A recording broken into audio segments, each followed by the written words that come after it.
Ang Public Attorney's Office ay isang independenteng sangay ng gobyerno na nagbibigay ng libreng serbisyong legal.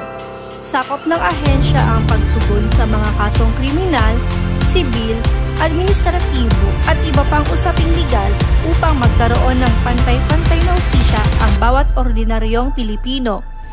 Tinitiyak nito na ang mga hindi kayang makakuha ng pribadong abogado ay may libreng daan sa pagkamit ng hustisya na tumutupad ayon sa mandato ng konstitusyon. Bukod sa pagbibigay ng libreng serbisyong legal, ang ahensya ay may iba't ibang uri ng programa at inisyatibo tulad ng Counseling and Notarization Services, Inquest Assistance, Off-site Hearing and Ocular Inspection, Legal Outreach Activity, Medical Caravan, Mediation and Consultation, Home Visitation, Hospital Visitation, Jail Visitation.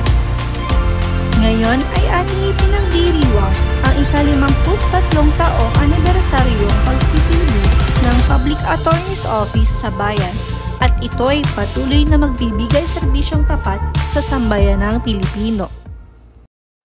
Happy 53rd anniversary sa pinakamamahal nating tanggapan, ang Public Attorney's Office. Congratulations po sa ating lahat. 53 taon na walang sawa at taos-pusong paglilingkod at pagbibigay ng libreng serbisyo legal sa ating mga kababayan.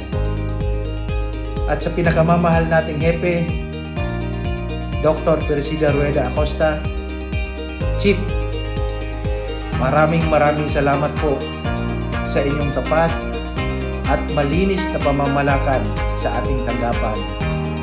Sa muli, congratulations po sa ating lahat. Diyos mabalos sa tuya gapos. Mula sa Naga City, Camarines Sur District Office, Happy Anniversary, Public Attorney's Office! Mabuhay ang PAO! Para sa Diyos, para sa sambayanang Pilipino. 53 years of outstanding, dedicated, and selfless public service.